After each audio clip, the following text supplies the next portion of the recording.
थेंब थेंब पाणी जपूया, उद्याचं आयुष्य फुलवूया. पाणी वाचलं तर निसर्ग हसेल, आनंदी भविष्य आपल्या सर्वांचं असेल. आजच जपलं पाणी तर उद्याचं भविष्य सर्वांचं अमृताहून गोड असेल आणि निसर्गही आपल्यासोबत गोड हसेल.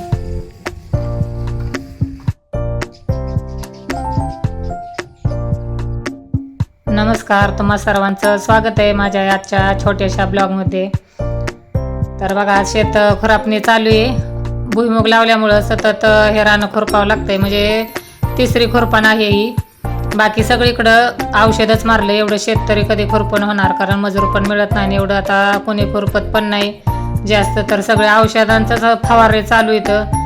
पण हे आत्ता सध्या सगळं म्हणजे कसं वाटतंय, सोपं काम वाटतंय, पण पुढचं भविष्य एवढं अवघड आहे. या तणनाशकांनी जमिनी नापीक होत येणार एवढं मात्र नक्की आहे. कारण आत्ताच काय काय जण असे म्हणजे म्हणू लागलेत की फरक जाणवायला लागलाय, कारण एवढा तणनाशकांचा फवाराच म्हणजे भरपूर आहे. बघा, शेताचं झालं खुरपून थोडंफार. आणि आमची म्हणजे पित्र कॅन्सल झाली.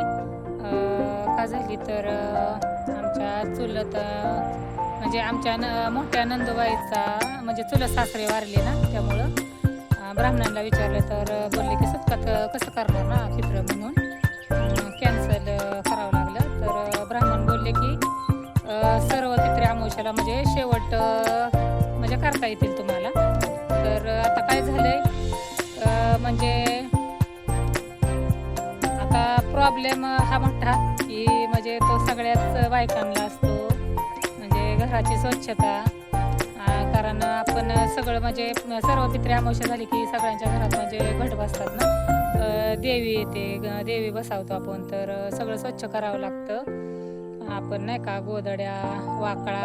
आता आमच्या इकडे तर तुम्हाला सांगते सगळं म्हणतात, गोधडी, वाकळ आणि काय ल्यापाट, तिन्ही पण शब्द आमच्या इकडे तर वापरतात म्हणजे. तर आता हे म्हणजे धुईचं सगळं, कानाना कोपरं स्वच्छ करायचं, भांडी बिंडी. आणि भांड्यांचं तर एवढं म्हणजे सगळा राडान रपाट असतो, 3-4 दिवस तर त्याच्यातच जातात. आणि आता काय झालंय, आता कसं करणार, तर काही जण बोलतात की करा, काय नाही होत, साध्या गाईचं गोमूत्र शिंपडायचं परत. तर आता तसंच करावं लागणार आहे, कारण एकच दिवस फक्त नाही, एक दिवस पण नाही येत, कारण सर्व पित्रे अमावस्या आणि नंतर लगेचच हे येत आहे, दुसऱ्या दिवशीच लगेचच घटस्थापना. मग घटस्थापना लगेचच म्हणल्यावर मग कसं होणार ना स्वच्छता, म्हणजे स्वच्छ न करता कशी देवी तरी बसावणार, असं होत आहे. त्यामुळं आता करायला आम्ही सुरुवात करणार हळूहळू. तर आता लाईट उद्या, तर उद्या त्या 3 दिवस आम्हाला लाईट असते, तर 3 दिवसात आता थोडं थोडं किंवा एखाद, मी तर बहुतेक म्हणजे जास्त करून मी तर एकाच दिवसात सगळं ती लेपट्या गोधड्या सगळं त्या रागा काय चादर असेल ती सगळं एका दिवसात पुरी एकदाच तिकडं कंबाराट काम वाढणार. पण ती एकदाच ती स्वच्छ होईल म्हणजे वाटतं गोधड्यांचं एक तर टेन्शन, आता ऊन पण मग सापडतं आणि असं एकदाच स्वच्छ होऊन निघतं, मग असं बरं वाटतं. मग जरा एक एक काम, नाही का. नाही तर रोजच आज कुठं दूध 4 उद्या कुठं दूध 4 परत कुठं दूध 2, त्यापेक्षा ऊन पडलं का नाही एकदा स्वच्छ धुवून टाकायचं. आता उद्या काय करणार, बहुतेक भिजायला उद्या लाईट आली तेच करावं लागेल. आता पहिली काय करायची, आम्ही पण तारीची धुयचो, म्हणजे भरपूर पाणी असायचं तारीची पण आता तारीची अवस्था होती ना कशी झाली, आता गाळ्यात सगळा साठलाय. त्यामुळे सगळ्यांची एवढी लगबग असायची चारी धुण्यासाठी. तर आता काय म्हणजे आता कोणीच धूत नाही, तर आम्ही सगळं आम्ही पण आमच्या म्हणजे वाट्यावरच धुतो. आणि ताई काकी हे पण गेल्या वर्षी ताईने तर टेरेसवरच, काकीने तर गोधड्या धुतल्या होत्या, बोलल्या की वरचीवरच म्हणजे आपटणार आणि गोधड्या लेपटी तर माहिती आहे ना, आपटल्याशिवाय निघतच नाही चांगली. आणि आता आमच्यात तर एवढी सगळ्यांचं 2-2, 3-3, थंडी पण आमच्याकडे जे गावाकडे जास्त असते ना, एवढी भरपूर थंडी सगळं घेतलेलं असतं सगळं. म्हणजे 2 वेळेस धुतो आम्ही, दिवाळीत नाही का आता पण एकदा आणि उन्हाळ्यात एकदा. पण त्यामुळं पण तरी पण धुवावं लागतं, सगळं स्वच्छ करावं लागतं. त्यामुळं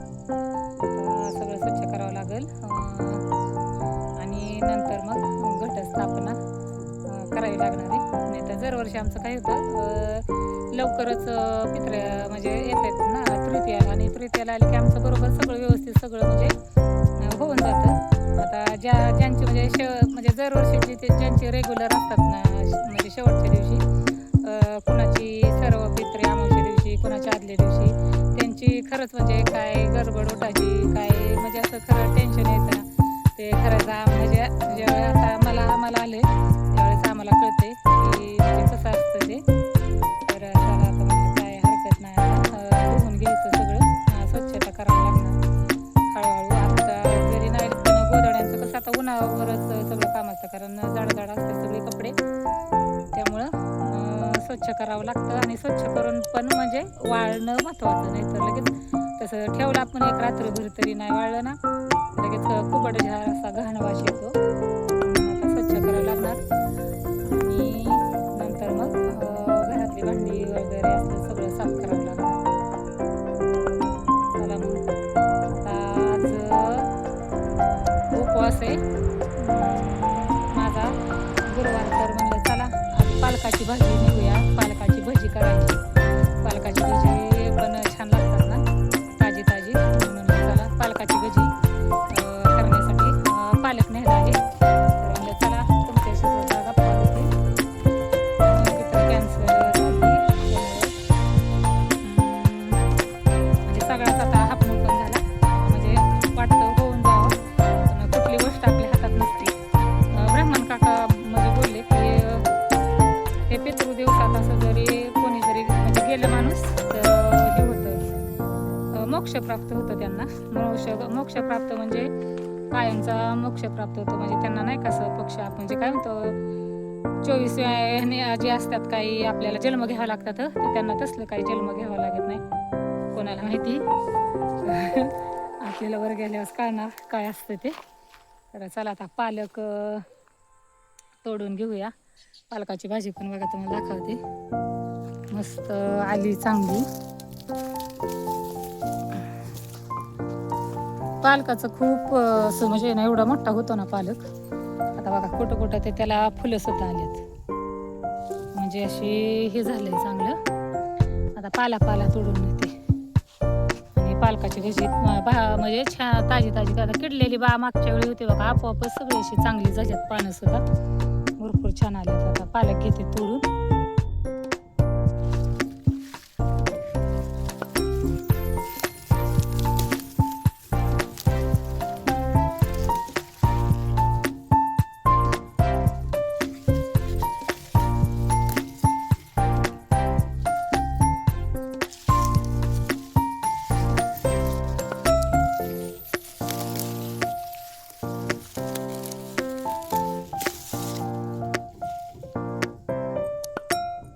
तर बघा एवढा पालक घेतलाय भजी करण्यासाठी. आयुषा आणि श्रेया बोलत होत्या मम्मी तू काय आम्हाला चांगला असं करूनच घाला ना, आम्हीच करतोय आणि तुम्हाला पण घालतोय. बरं म्हणलं चालतंय ठीक आहे, मी तुम्हाला म्हणलं आपल्या शेतात पालक आला त्याच्याशी भजी करते छान छान पालकाची भजी. हा पालक खरं तर रक्त पातळ होण्यासाठी किंवा आपल्या शरीरातल्या गाठी हे वितळवण्यासाठी एकदम असा भारी, म्हणजे पहिल्यापासून या पालकाला म्हणजे खरंच असे पूर्वीचे लोक पण जास्त म्हणजे असे मान्यता द्यायचे. आणि आठवड्यातून ते एकदा दोनदा आहे ना हे शेतात लावायचे सुद्धा आणि खायचे सुद्धा ह्याची भाजी. त्याला भाजी शिजायची म्हणली ना तर जास्त हे लागेल, म्हणजे जास्त वेळ लागतो शिजण्यासाठी. आम्ही काय करतो बराच वेळ जर शिजले तर शिजत नाही अशी पूर्ण, परत मिक्सरमधून बारीक काढायची. पण आता आज भजी बनवणार आहे, चला तुमच्याशी सुद्धा शेअर करते भजी मी केलेली.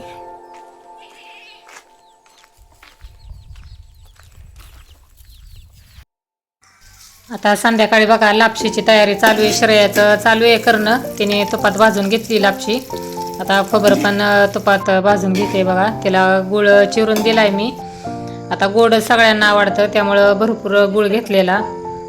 आता इकडं मी म्हणलं चला पालकाची म्हणजे भजी बनवूया बाहेर, अचानक काय झालं, गॅस संपल्यामुळं आता यांना काही माझ्यावर विश्वास नाही गॅस जोडण्याचा, त्यामुळे ते बाहेर गेलेले, त्यामुळे आम्हाला थांबावं लागलं गॅस जोडण्यासाठी. आणि आता उशीर झाला होता, म्हटलं कधी आता बुराकणार पटकन दोन्ही पण म्हणजे गॅसवर. म्हटलं चला आपलं पटकन आपलं बाहेरच भजी बनवूया आणि चला चविष्ट पण लागतील खमंग, म्हणून मग बाहेर आले. तर बघा आता मी मिरची आणि ओवा 1 चमचा घेतलाय आणि लसणाची 1 मोठी कुडी 1 ते 1.5 कुडी घेतली आणि मीठ टाकलं आणि थोडीशी हळद. ओवा भरपूर घातला ना म्हणजे 1 ते 1.5 चमचा आपला पोह्याचा घातला ना, आपल्याला सोडा टाकायची कसलीच गरज नसते बघा. आपण कांदा भजी जरी केली ना तरी गरम गरम खायची म्हणा ना तर आणि थोडंसं जरा पातळ कांद्या भाज्याचं थोडंसं पातळ पीठ ठेवावं लागतं आणि पालक भाज्यांचं थोडंसं नॉर्मली त्यातली त्यात जरा थोडंसं घटसर पीठ घ्यावं लागतं. सोडा नाही घातला ना तरी चालतो. सोडा मी तर कुठल्याही भाज्याला म्हणजे सोडाच घालत नाही. एकदम अशी बघा छान आणि कुरकुरीत अशी भजी होतात बघा. आता पालकाची भजी सुद्धा बघा एकदम म्हणजे छान होतात कुरकुरीत, त्यामुळं सोडा न वापरताच अशी मी भजी करते नेहमी. तर माझी आई पण अशीच भजी करते, त्यामुळे तिचंच मी शिकलेली. तर बघा आता भजी म्हणजे आता सुरू करते. आता सगळ्यांची एवढी घाई झाली कधी होतंय म्हणून.